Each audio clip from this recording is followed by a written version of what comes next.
एक वह समय था जब चिट्ठियों में अपनों का प्रेम, गांव की मीठी सुगंध और मधुर स्मृतियां भरी रहती थीं। जब भी इन पत्रों को पढ़ते तो बातें और यादें दोनों ही हृदय को आनंद से भर देती थीं। लेकिन बीते कुछ सालों में मोबाइल के चलन और सोशल मीडिया की वजह से चिट्ठी को लोग एक तरह से भूल गए हैं। लेकिन एक शख्स ऐसे भी हैं जिन्होंने पोस्ट कार्डों का अनोखा और दुर्लभ संग्रह कर रखा है। उनके संग्रहालय में राजवंशों के 100 साल से अधिक पुराने पोस्ट कार्ड रखे हुए हैं।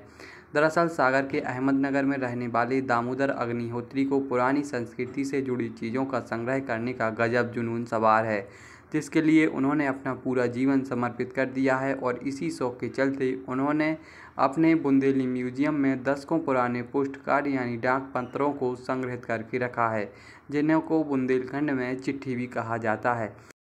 इसको पोस्ट कार्ड कहते हैं। तो ये हमारे पास 1899 से डाक पत्र हैं। कुछ हमारे वहाँ सब रखे हुए हैं कि वो डिस्प्ले के लिए यहाँ पूरी पर्याप्त जगह नहीं है। हमारे पास करीब 60-70 ऐसे पोस्ट कार्ड डाक पत्र हमारे पास कलेक्शन में हैं। तो ये 1899 से पोस्ट पत्र हमने लगा रखे हैं। इनकी सबसे बड़ी विशेषता यह है कि उस समय का लोक जीवन जैसा था, उनका चित्रण भी इन पत्रों में, जो उन संबंधियों के लिए, अपने परिचितों के लिए, मित्रों के लिए जो पत्र लिखे हैं, उनमें उस समय की उनकी जीवन शैली का भी और उस समय के जीवन दर्शन का भी एक इसमें चित्रण हमें पढ़ने के लिए मिलता है कि और हमने बहुत सी चीज़ें इसमें पत्रों में हमने ऊपर लिख भी दी हैं कि इस पत्र से हमें क्या सीख मिल रही है। जैसे किसी एक में लिखा है कि बड़ों के प्रति आदर और अपनी गलती स्वीकार करने की सीख। तो इसमें ऐसा लिखा गया है कि हमसे लग रहा है कि हमसे कुछ गलती हो गई हो और कुछ ऐसी गलती हो तो आप बताइएगा, यदि कुछ हमारी गलती है तो हम उसमें सुधार करेंगे।